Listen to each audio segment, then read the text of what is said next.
And if I can say it as plainly as that, we're not necessarily progressive. We are doing some of the same things that we've been doing for the last 50 to 100 odd years or anything like that. We're just doing them another face, another guise, another name.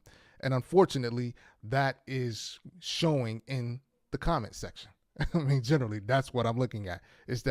That's why I like the comment section so much. It's unfiltered. You get people's raw emotions. You get people who will say just about anything and everything. On there, you'll find people selling sex. You'll find people selling all types of different ideas, imagery. They're hustling. They're trying to build their brands, build their businesses, or they're trying to do something. They are people that are talking out of pain, and that's one I really, really, really enjoy. Why? I don't enjoy people's pain per se, but knowing that there is something going on with you and not necessarily doing anything about it and masking it in a sense of empowerment or so, that's dangerous, not only to you, but the community. So that's two things. We're not as progressive as we would like to be. Yes, mental health is the sexy new topic that is on the block, and we all are clamoring, shouting, and running to our local therapists to get some type of needed addressment. But unfortunately, I don't think that it is necessarily translating into us a better community.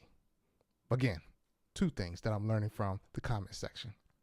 And so that's when it comes down to, it's like, okay, where do we go with this? You know, where are we ultimately? I mean, it's just it's crazy. But the last thing in all of this is that, how do we get better? How does this work? Because ultimately, you know, you can stay in your silo, I can stay in my silo, and things will continue to persist as they have always been. But at some point, we've got to find a way to continue the conversation. And I want to just share on that briefly tonight. I'm not going to be long or anything like that. You guys got Thursday. I've got Thursday as well. It's going to be fun, though, too. I'm looking forward to be a great day tomorrow. But anyway, so getting first started, getting into it. Oh, the comments. The truth, you'll find it all in the comment section. You'll find out how people generally feel. I remember there was a basketball player who had made I guess what they call it, burner account or anything like that. And I guess he was just ragging on a lot of the people that he felt, or maybe it was him or it was a GM or something like that. And necessarily that's what he felt. That's what they thought. Now, did he have a right to say what he wanted to say? Possibly. Now, will it cost him his job? Possibly it did. But the whole point of all of it is that, you know, people do not share similar opinions. And when they don't share the opinion as you, is either two things are going to happen. Either you are assimilated and you are accompanying me in this same idea and we're moving together and on the same rhythm, or possibly you're against me.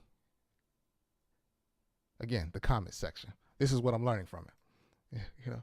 Oh, by the way, I really wanted to point this out, because I noticed that there was a lot of people talking about underage marriage, sex, and a lot of other kind of stuff like that. And well, not necessarily marriage, but you know, he's a child, this. And I noticed, I said, wait a minute, okay, so let me do a little research with this. And I got this from spruce.com for my listeners who can't see it on my screen. I probably will put it up in the notes section. But I noticed I got this from spruce.com, and it was remarking on the legal marriage age, believe it or not. And so we see in under 21 years of age in Mississippi, you need parental consent. And yes, this is updated as of October 31st, 2018. The minimum age in Nebraska is 17. Under 19 needs parental consent. Now I was looking at brides, a minimum 13, grooms 14, under 18 needs parent and court approval. And Rhode Island brides need permit, brides under 16 and grooms under 18 need court approval. And majority of the states, you need some type of parental consent or court approval to be married under those age. But what I also thought about was that the idea of marriage and what we perceive as underage marriage in and of itself has been persisting for centuries, eons. I mean, it was not uncommon to have a king marry his daughter off to another country to form a peace treaty or package, or to form an alliance so that they can go to war against someone else. And so unfortunately, at that point, you can say they were young women, where they were pimped out. They were used as commodities to help prove and advance a cause. So this isn't nothing new. It's again, it's the same old thing, but it's just remade in a different shape or form or so to be more pleasant to who's someone. So again, this is what I learned from the comment section. So now we're looking again. We have all these different individuals that are on our block, people that you live next door to, people that you work with, or anything like that.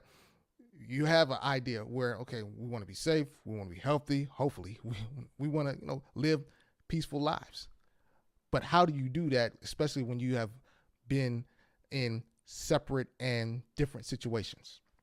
How do you do that when your background does not look like mine? Your credit score is not affected like mine. Your student loan amount is not like mine. Your bank account is not like mine. How do you necessarily do that? There is, again, like I said earlier, there is a disconnect. And I believe that is some of the things that have led to the disconnection that we see in our communities today, where we're not necessarily able to come together and agree on those important topics that need our attention and need to be changed and need to be rectified soon and immediately. Exactly. So again, this is what I learned from the comment section. So those are some of the things that we are just so we're disjointed on, whether it's classism, racism, sexism, gender differences, or anything like that, religious viewpoints. These things that unfortunately we have grown to a point where I'm in my silo. This is what I believe. This is what I stand on, and I'm not moving any way from this. I got this all from the comments section. So we are disconnected. So what do we need to do about it? How do we work on this situation? Well, one is acknowledge. Acknowledge that there is a difference of opinion, and find the commonalities and find the ability to work together. Now, how do you do that? Well, one, you have to listen. Yeah, you have to listen. Generally, it's not as hard as you listen to be informed, not to respond. Again, some of us, we just have it in this idea that we have it all together. We have this way is right, that way is right, and everything like that. Again, and I'm not the one to tell you that you're wrong in your assumption or your idea, but what I will say is that how it connects for us as moving forward as a society and community, it's not really working that well. Because now we have what we have today: chaos, confusion, no good thing.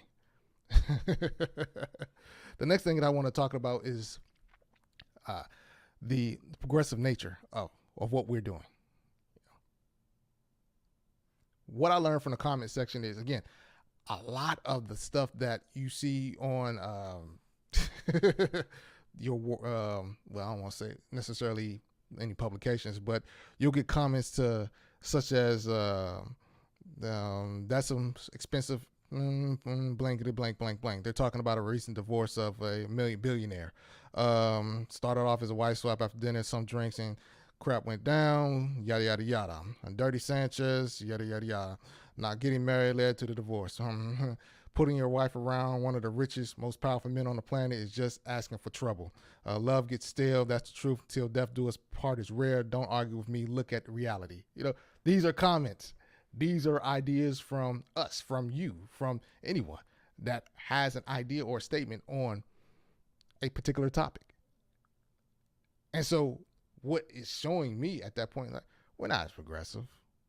We haven't moved that far. Because if I was to click on to a different topic or a different article, I probably would see some type of racial slurs, some type of gender slurs, homophobic, things along those lines. And how does that translate to us being better? How does that work to us coming together? Because what that does is that now I'm going to put up my blockage and my shield, and I can't receive anything from you, and more than likely you will too. But then again, I wanted to also mention pain, because that's a big factor in that.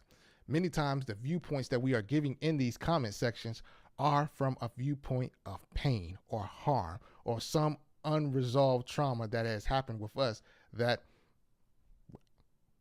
we don't want to work on. And you say, James, yes, I do. I want to be free. I don't want to have that negative feedback loop, because that's what it necessarily is. Every time you're triggered, you pretty much go to that same place where it's like, oh, I'm fighting right now. I got my guards up. I got my dukes up. Yeah, I get that. But a lot of times we are speaking out of the level of portion of pain. We're not necessarily able to address individuals from a healthy standpoint. We got blockers. We got distractions. We've got what our grandfather did. We got what our neighbors done. We've got what our mom has done. We got what even our kids have done. Definitely, we've got what our husband has done.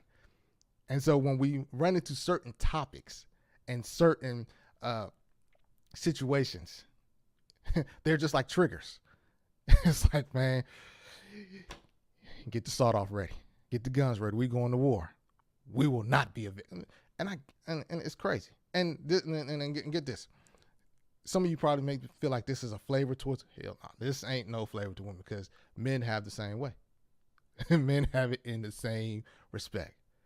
You know, soon as you have it's funny because it's like, soon as you have the title of feminism come up, oh God. So guys, they're like, but do you really even know what the word feminism is? Do you know what it means?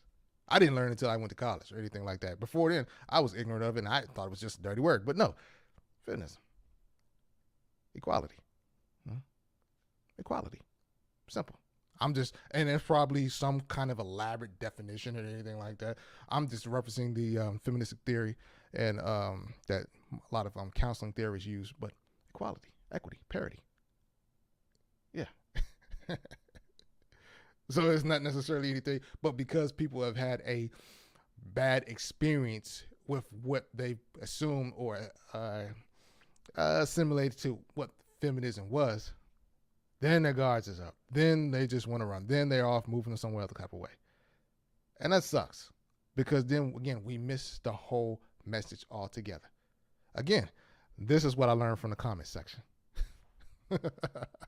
So my last thing that I wanted to necessarily talk about, and it kind of spills into my second thought, was we got to find a way to communicate together.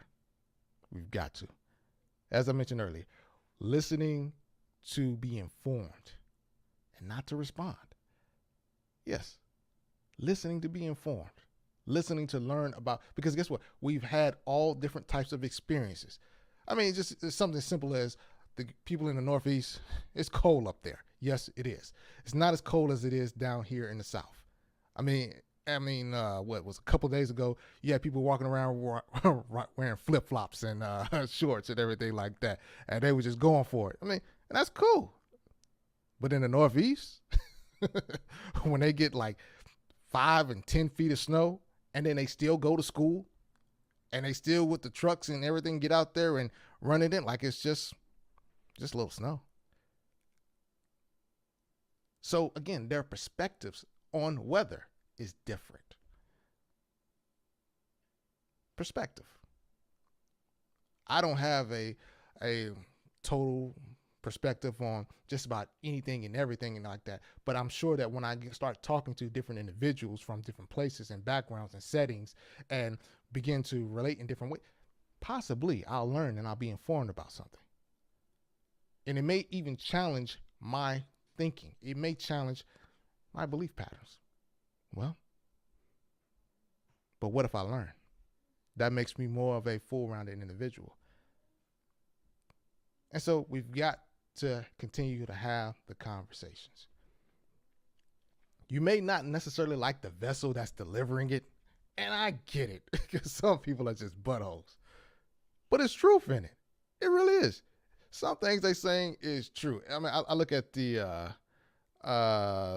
biblical depiction where it was a guy, he was riding on a donkey, and the donkey saw the angel, and the donkey was like, "Look, I'm not going over there," and the guy was up there just whooping and beating the donkey and everything like that. And then finally, the donkey spoke up. I mean, it was, I guess, miraculously the the donkey was able to talk to the guy. It's like, look, there's an angel like there. Don't quote me, biblical scholars, on that. I'm paraphrasing. But you get the gist of it. So necessarily, we might not like the person or the donkey that was delivering the ass, and for that lack of a better word, that was delivering the message. But the message was true and was effective. And it pretty much saved that guy's life. And some things can possibly save our life if we did allow them to. That's all. So again, this is what I learned from the comment section. Y'all say, oh, you got all that? Oh, yeah, I got pretty much just that. So, for more on this topic and topics like this, visit us at bushcounselingservices.com. That's bushcounselingservices.com. Or you can text and subscribe Ramble to 31996. That is RAMBLE to 31996 for the latest updates and events to come. You guys have a great evening. Have even a wonderful, wonderful, wonderful Thursday, all day. Pretty much, don't let nobody steal your peace. Wake up with a mind to win. Ear gates, eye gates, anything. Just wake up with the mentality to win. Don't let nobody throw you off course. Take it easy.